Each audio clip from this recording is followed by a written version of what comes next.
let's talk about failure. I was never the type of person to fail anything I did, even if it killed me while I tried. I was never the type of person to give up or lose hope.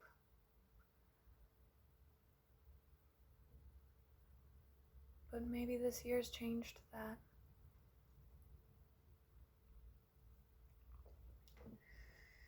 Maybe this year is the year I learned that failure is not a bad thing. Don't get me wrong, I've failed many things. Failed friendships and relationships, failed, I'd say, well, yeah, actually. I failed jobs and job opportunities. I failed.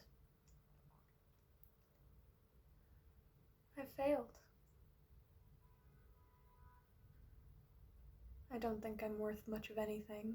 I'm not particularly pretty or smart or funny. I'm extraordinarily average. I know a little bit of a lot of things, but not a lot of most. I know a lot of little things, like pastry. I know how to keep a kitchen clean. I know how to be productive and efficient. I know how to be a team leader, but also a team player. I know a lot of things. And I like working. I like working hard.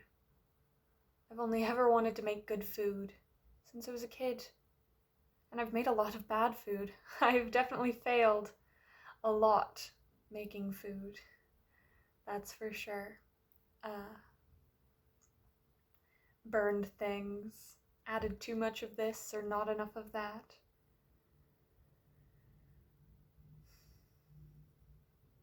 And ate it anyways, because that's what you do when you're poor.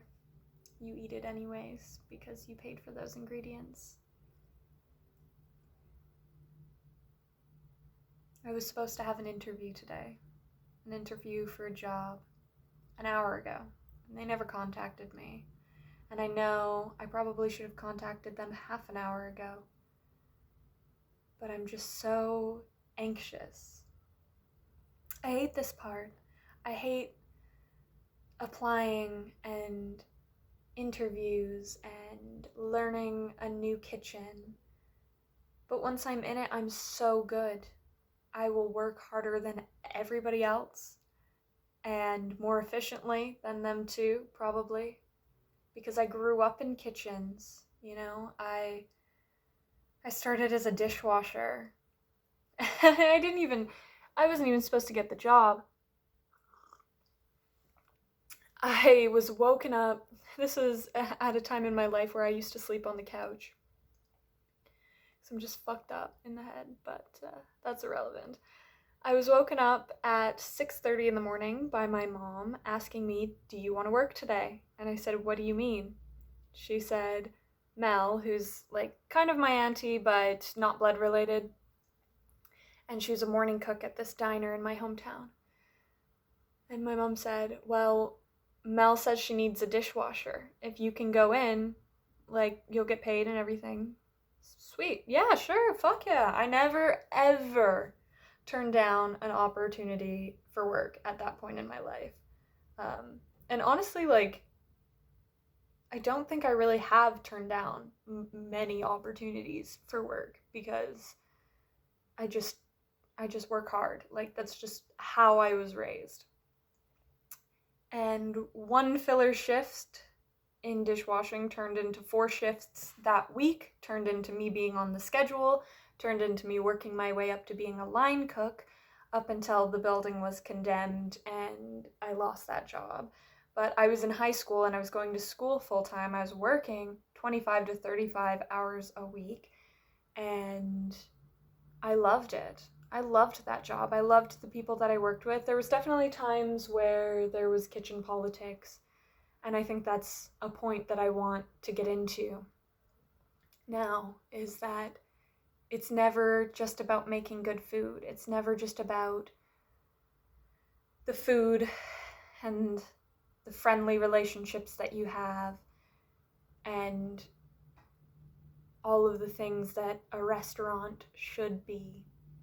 There's always drama and conflict and people saying this and people saying that, and I hate it. I hate that side of restaurants. And I think there's that side in any job that you take, and that's the problem, is like, why? I just want to work. I just want to make good food and work hard. That's all I want to do. And I know any job that I could take would be very lucky to have me because I work hard and I don't ask a lot. Like, I have been underpaid at every single job I have ever worked, which is fine. I work in kitchens. Everybody's underpaid, but me especially, because of, I'm not saying I'm the hardest worker in the room. I mean, oftentimes I am, but I've definitely worked with some astounding chefs, amazing dishwashers, amazing servers, great people, hard workers. I think everybody, and this is a sentiment from Anthony Bourdain, but also something that is very relevant to me, but I think everybody should work in a kitchen. He has a big, long quote about it. I'm sure you can find it if you're really interested, and he says it better than I ever could. But yeah, I'm just sad. I'm sad and I'm disappointed in myself because I moved to Vancouver in the middle of a fucking global pandemic to run away from my problems, and my problems followed me because that's what problems do. You can't just run away from your fucking problems. And now I'm jobless and fucking falling into depression and feeling so hopeless.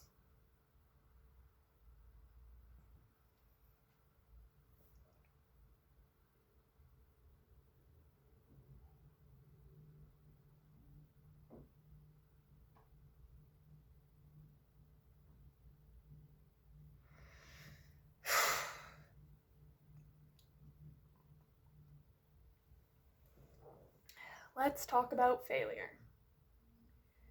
Failure feels bad, to say the least. And I know they always say it's not about how many times you fail, it's about how many times you pick yourself back up. And I'll never stop picking myself back up. But it also just makes me think I'll never stop being miserable either. I've been miserable as long as I can remember. I was a kid who would sing to myself alone outside that nobody loves me and everybody hates me, even though objectively, obviously, that wasn't true. There's just something wrong with me. But, you know, maybe it could have been better if, you know, the people around me understood what I needed, and they didn't. I mean, my mom has told me that she often didn't know how to handle someone so emotional because she grew up with brothers. And when you grow up with brothers, especially at the time it was, and her particular circumstances, you get a very tough skin. And I'm tough. I mean, I broke both my feet and persevered through it, but I'm also soft. I also cried on my bathroom floor. This was when I just first started working again, or just before I started working again, actually, after the accident. It was just before. And I cried on my bathroom floor listening to Disney music, particularly the one from Hercules. I can't think of it now. Wait, give me a second.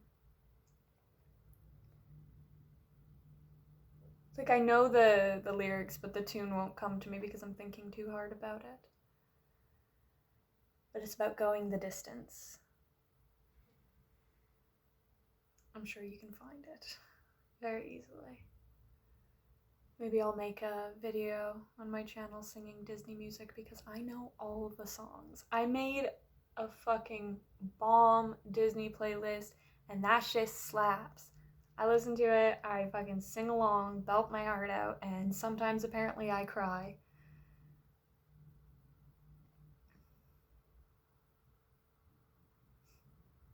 Not sometimes. I cry a lot. And fucking today, I moved all of the furniture around so I could have a white background for my Zoom interview because the office they wanted me to go to was like a $40 Uber ride, and I didn't want to have to figure out transit because that's another thing that just like fuels my anxiety. And so I asked, like, can we do a virtual interview, whatever? And they said, yeah, let's do it at Zoom. Let's do it at 6. Lo and behold, what time is it? I can't see on my phone. I'm too lazy to get up. But 7:15, I would assume, because I started filming this like 7:05, and it's been going 11 minutes. But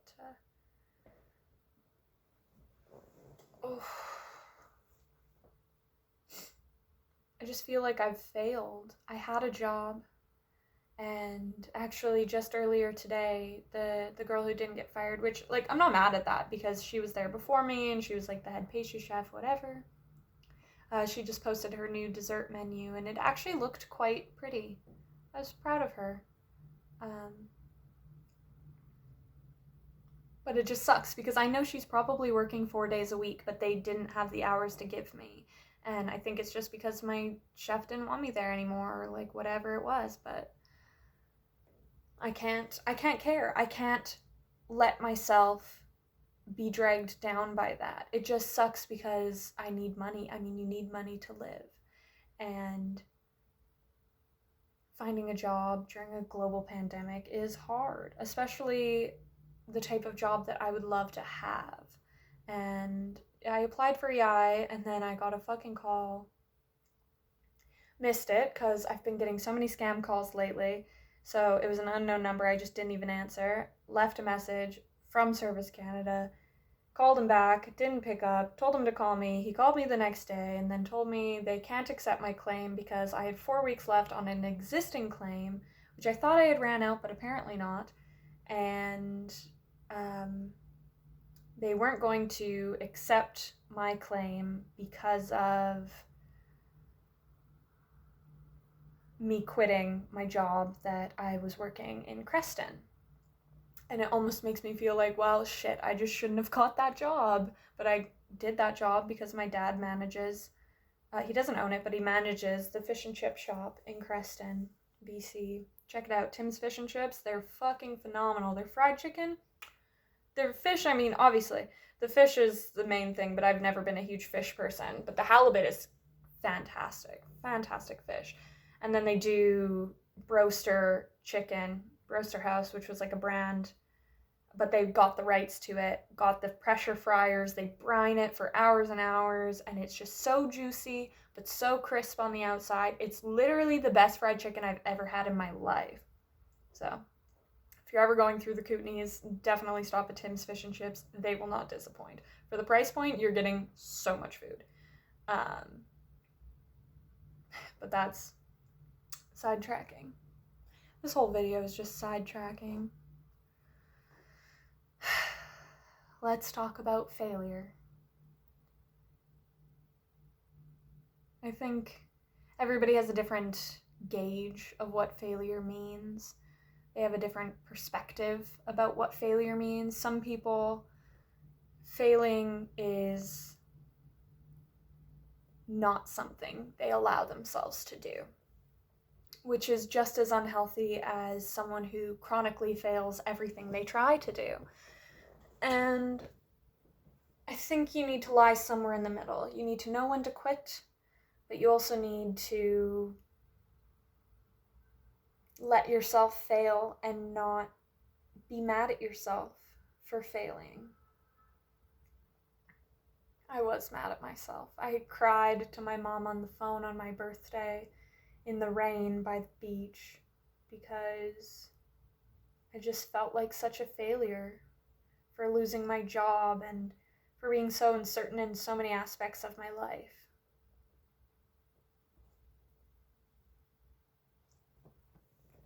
But I mean, it's okay.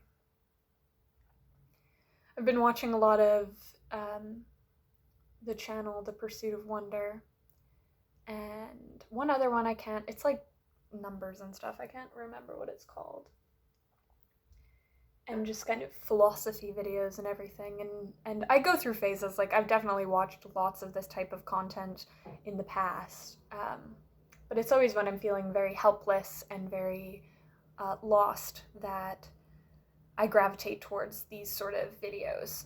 And it's just kind of centering around the idea that nothing matters. And it's something that the idea that nothing matters is an idea I have wrestled with and toyed with my entire life that I can remember. Which it started, I would say, I was younger than 10, so 7 or 8 years old, and I was introduced to the concept of everyone having a life that is just as complex as yours, everyone having thoughts and feelings and friends and family and jobs and everything. School, life, love, laughter, everything. And in my town, I don't know if I've said this in a video, I might have said it in another video, I can't remember. But in my town, there's 5,000 people. 15,000 if you count surrounding areas. That's 15,000. You can't count to 15,000. I mean, you can, technically, but why would you? That's 15,000 lives, just as complex as mine. And that's a small town. That's tiny. There are billions of us. Billions of us. Ugly sacks of mostly water, walking around on this planet, trying to find our way, trying to understand it all, or maybe not. But we're all trying. And we're tiny. We're tiny. Zoom out and there's the pale blue dot. Zoom out further and our sun is small. Our sun is one of billions. Our galaxy, one of an uncountable amount. And our universe could exist or it could not. The known universe is one or none of potentially an infinite amount of universes, but maybe none of them are real.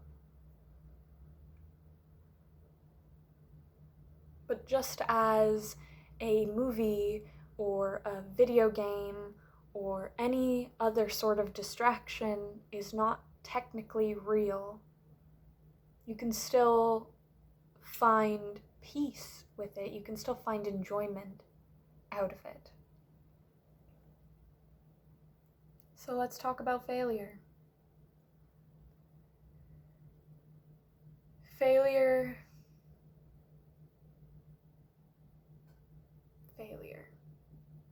It's hard. And when you feel like a failure, you feel so down on yourself, and you feel like nothing you've ever accomplished matters because I failed this thing. And that's objectively not true, obviously, but sometimes not obviously when you're feeling like a failure. Say you failed a test, or your favorite sport you failed at or lost, or you failed in a relationship or in a job. It doesn't matter. It doesn't matter. Pick yourself up and keep going. So that's what I'm doing. Even though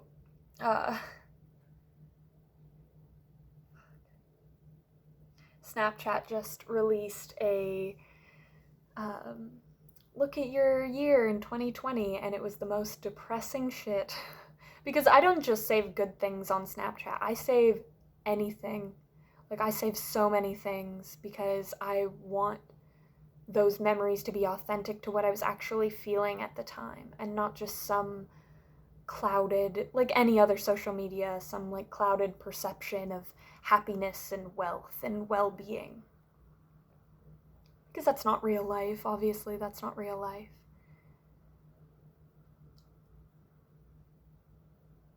But yeah, it was so wildly depressing, and it made me feel like a failure. It made me feel like I went through this horribly traumatic experience over 2 years ago now, and what's changed?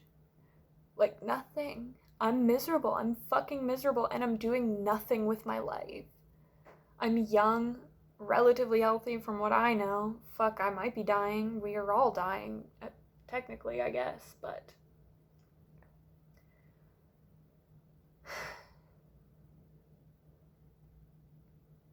I just feel like a failure. I feel like all of these expectations that I had for myself and others had for me, I'm just failing to meet them. And I just want to be happy. Everybody wants to be happy. And I know it's unrealistic to expect to be happy all the time. And that's not what I'm expecting. But some semblance of happiness. Something. Anything.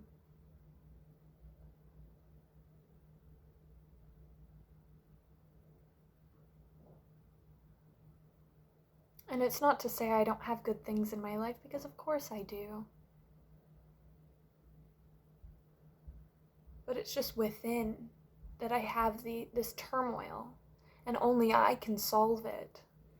But I don't know how, and I'm so lost, and I just need help. I've always felt like I just needed help, and no one is helping me, and I don't know how to ask for it or even what to ask for. And I just have to stumble my way through this life alone. And I know I'm not alone, but it's just my brain. It just goes back to that 3-year-old kid or 5-year-old kid or 10-year-old kid thinking nobody loves them and nobody cares. Which objectively is not true, but subjectively is. But I just tell myself, and maybe it's a blessing or maybe it's a curse, 100 years from now, no one's going to know your name. 100 years from now, no one's going to miss you or remember you or anything of the sort. 100 years from now, I'll be gone.